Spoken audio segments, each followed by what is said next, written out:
السلام علیکم ورحمۃ اللہ وبرکاتہ۔ آج ایک اور انتہائی اہم مسئلے کے ساتھ اور ایک بہت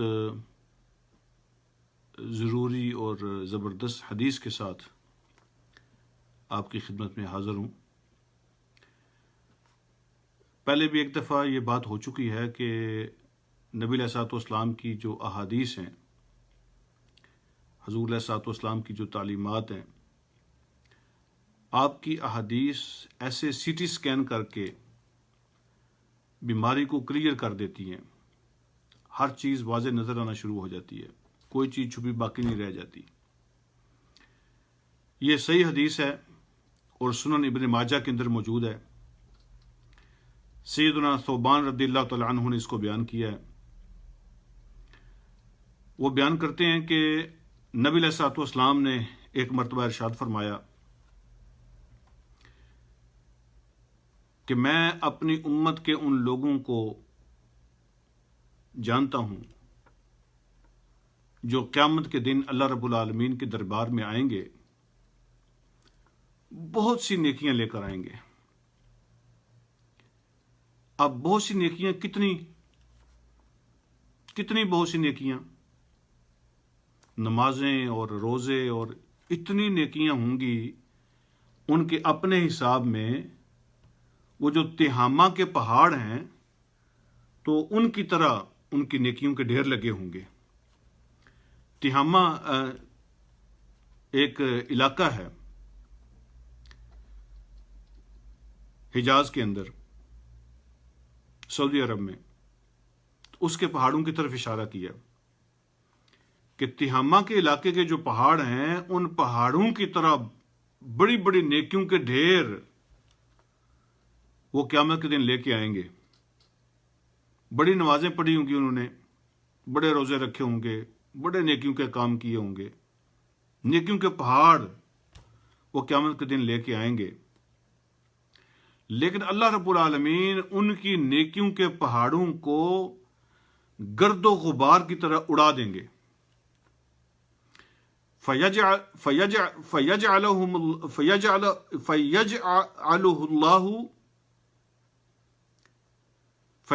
اللَّهُ عَزَّ وَجَلَّ هَبَاءً مَنْثُورًا۔ اللہ رب العالمین نیکیوں کے پہاڑوں کو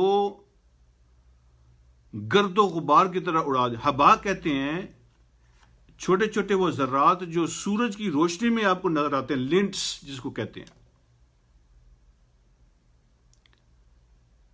وہ چھوٹے چھوٹے ذرات جو دھوپ کی وجہ سے روشنی میں آپ کو نظر آتے ہیں نا، ایسے کوئی حیثیت نہیں ہوگی ان کی، اللہ ایسے ان کو ذرات بنا کے اڑا دیں گے۔ وہ پہاڑوں کے برابر جو نیکیاں ہیں نا، اڑتی پھریں گی، کوئی ویٹ نہیں ہوگا، کوئی وزن نہیں ہوگا، کوئی حیثیت نہیں ہوگی، نظر نہیں آئیں گی وہ۔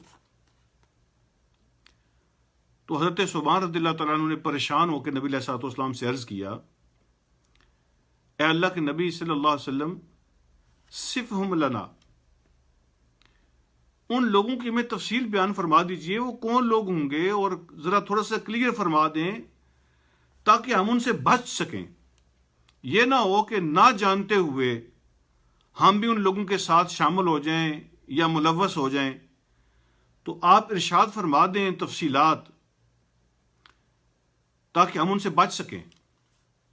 وہ کون لوگ ہوں گے، کس طرح کے لوگ ہوں گے، آپ مہربانی فرمائیں کچھ تفصیلات بیان فرما دیں۔ تو حضور نبی کریم صلی اللہ علیہ وآلہ وسلم نے ارشاد فرمایا کہ ثوبان، وہ تمہاری فیملی کے لوگ ہوں گے، تمہارے خاندانوں میں سے ہی ہوں گے، تمہارے بھائی ہوں گے، تمہارے بیٹے ہوں گے، تمہارے بھائی ہوں گے، تمہارے خاندان اور فیملی کے لوگ ہوں گے، وہ تم میں سے ہی ہوں گے۔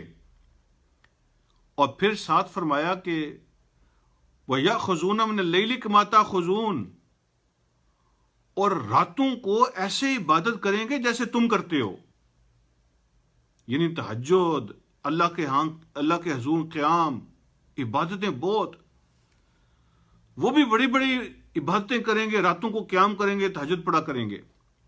جیسے تم اللہ کے حضور راتوں کے حصے گزارتے ہو وہ بھی ایسے ہی کریں گے، لیکن ایک فرق ہوگا تمہارے اور ان کے درمیان۔ وہ فرق کیا ہوگا؟ نبی علیہ الصلوۃ والسلام نے ارشاد فرمایا وَلَكِنَّهُمْ أَقْوَامٌ إِذَا خَلَوْا بِمَحَارِمِ اللَّهِ انتهكوها، لیکن وہ ایسے لوگ ہوں گے کہ جب کبھی بھی ان کو موقع ملے گا نا حرام کے اندر پڑ جانے کا، حرام کھانے کا، حرام کرنے کا، حرام بولنے کا، حرام لینے کا، حرام دینے کا، یہ سارے معنی اس کے اندر پائے جاتے ہیں۔ جب ان کو موقع ملے گا، اور ایک اس کا ترجمہ یہ ہے کہ جب تنہائی میں ہوں گے تو اللہ کی حرام کردہ چیزوں کا خیال نہیں کریں گے، بلکہ ان کے اندر پڑ جائیں گے، ملوث ہو جائیں گے۔ ان کی تنہائی گندی ہوگی، ان کی خلوت گندی ہوگی، ان کی لونلینس وہ پاکیزہ نہیں ہوگی۔ جب لوگوں کے سامنے ہوں گے تو بہت اچھے ہوں گے، اور لوگوں کے ساتھ ان کے نمازیں روزے بھی بہترین ہوں گے، راتوں کے قیام بھی وہ کریں گے، لیکن جب موقع مل جائے گا نا کرپشن کا اور حرام کا تو پھر باز نہیں آئیں گے، اور خاص طور پر جب تنہائی میں ہوں گے تو حرام سے نہیں بچیں گے۔ تو اس حدیث کے ذریعے سے میں آپ اپنے لیے بھی اور آپ کے لیے بھی ایک ریمائنڈر کے طور پہ میسج شیئر کرنا چاہتا تھا کہ آج کے دور میں جو میڈیا کا دور ہے، پوری دنیا کی ہر چیز اچھی اور بری، حلال اور حرام، دنیا کی ہر چیز میرے اور آپ کے فنگر ٹپس کے اوپر ہے، اور ہم جیب کے اندر لے کے پھرتے ہیں۔ کوئی بندہ ہمیں چیک نہیں کر سکتا۔ راتوں کی تنہائی میں بھی اور خلوت کے اندر بھی جب کوئی ہمارے ساتھ نہیں ہوتا تو پوری دنیا کی برائیاں، خرابیاں ہم اپنی جیب میں لیے پھرتے ہیں اور فنگر ٹپس کے اوپر ہوتی ہیں۔ تو دیکھنا یہ ہے کہ دروازے کے پیچھے جب ہم ہوتے ہیں اور جب تنہا ہوتے ہیں اس وقت ہماری زندگی کیسی ہوتی ہے۔ یہ حدیث بتاتی ہے کہ کامیابی کے لیے نماز اور روزہ صرف کافی نہیں ہوں گے، کامیابی کے لیے تنہائی کا پاکیزہ ہونا ضروری ہے، تنہائی کا پاکیزہ ہونا ضروری ہے، خلوت کا پاکیزہ ہونا ضروری ہے۔ جب کوئی نہیں دیکھ رہا، جب کسی کو نہیں پتا، اس وقت بھی یہ ایمان ہو اور یقین ہو کہ میرا رب میرے ساتھ ہے، وہ مجھے دیکھ رہا ہے، میری نیت کو بھی جانتا ہے۔ تنہائیاں جن کی پاکیزہ ہوں گی، اور جب ان کو حرام کا موقع ملا ہوگا، حرام دیکھنے کا، حرام سننے کا، حرام کرنے کا، حرام بولنے کا، جب ان کو حرام کا موقع ملا ہوگا تو وہ اس وجہ سے اس کو چھوڑ دیں گے، اس سے پیچھے ہٹ جائیں گے کہ یہ حرام ہے، میرے رب نے منع کیا ہوا ہے۔ یہ ہے اصل کامیابی کا راز۔ صرف نماز اور روزہ کافی نہیں ہے، تنہائی پاکیزہ ہونی چاہیے۔ تو آج کے دور میں جہاں یہ سوشل میڈیا ہمارے لیے بہت سی بلائیاں لے کے آیا ہے، اس کے اندر بہت سے بینیفٹس ہیں، بڑی خیر ہے اس کے اندر، اس کے ساتھ ساتھ یہ شر کا ذخیرہ بھی ہے۔ اس کے اندر بہت بڑے بڑے ایول ہیں، بہت بڑے بڑے شر ہیں اس کے اندر۔